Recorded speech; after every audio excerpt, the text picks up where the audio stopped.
In the previous video, we had our first real experience with IntelliJ IDEA. We managed to create our very first Hello World application and even modified the program to print our name.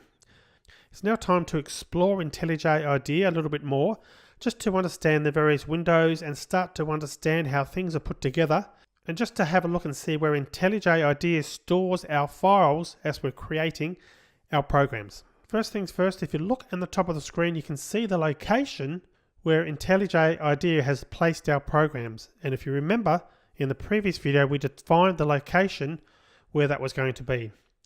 So I'm going to go into that folder just to have a look and see what files are in there. So I'm going to open up my Finder, and you would open up, if you're on a Windows machine, you would open up Windows Explorer, and you can see that I'm in my desktop. My path is desktop Java programs, as you can see at the top there. So I'm in the right folder, and I'm going to go into the Hello World folder. And you can see that there's a number of files there that have now been added by IntelliJ IDEA. Firstly, there's a helloworld.iml. Now that is a file that's created by IntelliJ IDEA, and that's used to sort of keep track of the state of this project. So it's not something you would ever need to edit or open or use in any way, but you certainly wouldn't want to delete it either. But the interesting one is in the src folder. src is an abbreviation for source. There's a file that you can see, it's called hello.java. So, and that equates exactly, as you can see, just above the Finder window there, hello.java. So when you create a new class in IntelliJ, it creates a file and it ends it in .java. So all Java files that you're creating end in .java. And if we have a look in the out folder, expand that, you can see there's a hello.class file. And looking at the sizes, you notice that hello.class is larger than the hello.java. Now the hello.class is the compiled version of the class, whereas the hello.java contains the code, as you can see on the screen there. The hello.class, if I go to open that,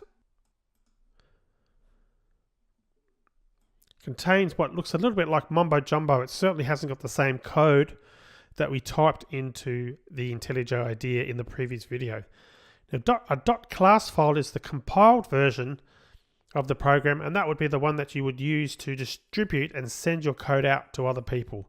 But we'll be talking a lot more about class files in future videos. For now, all you really need to know is that you create programs in IntelliJ.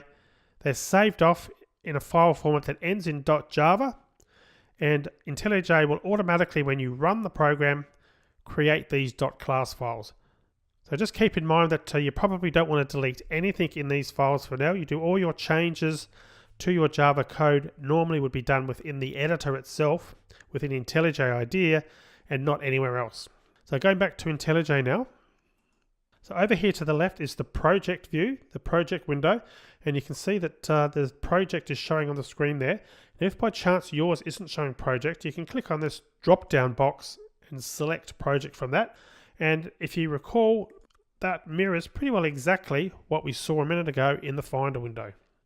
So IntelliJ in the standard project view is really mirroring the contents in the IntelliJ IDEA product with what's on file. And that's all handled for you automatically. The other thing I want to point out is that you don't need to worry about saving files. In some programming languages, you may need to actually manually save your files. The IntelliJ product is automatically saving things for you. It's rare that you'll ever need to. If you do want to try and do that for some reason, you can click up here into File and click on Save All.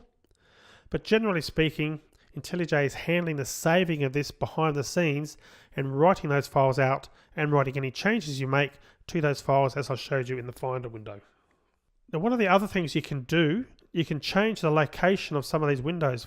For example, you might decide that down here, this little run window, you may want that on the right hand side instead of down the bottom.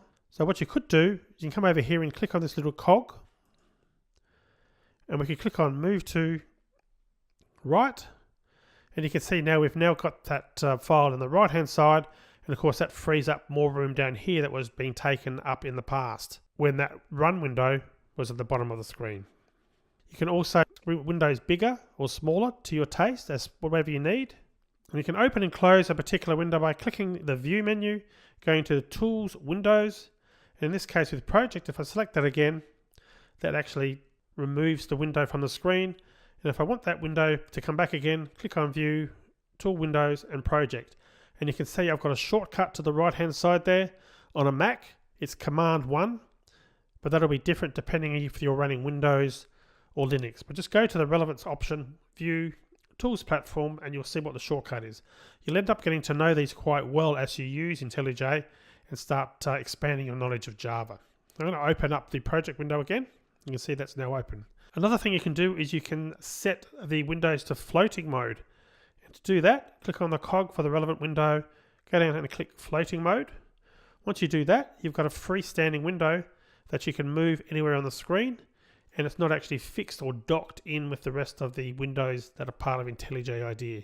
That could be good, for example, if you had multiple monitors and you might want to put some of your windows on one monitor and the rest on another. And to go back, you click back and you can just click on floating mode again, and that will actually put it back where it was. And if you want to, you can come over here to the Windows menu and you could save the current layout. If you had a particular way that you wanted to save the windows to always go back to that particular state, you can click on Store, Current Layout as Default. And then if I go ahead and make some changes, for example, if I move that back to the bottom again, and let's say I close the project window, I can come back here to Window, Restore Default Layout. It actually goes back to whatever the state was when you actually saved it.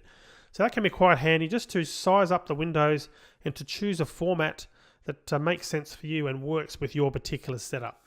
So you now know the basics of how to manipulate IntelliJ IDEA and to create a custom layout that suits your machine. In the next section, I'm going to start talking more about Java, and we're going to start learning the actual commands and what they mean. And specifically, we're going to start on data types and variables and build our understanding from there. So I'll see you in that next section.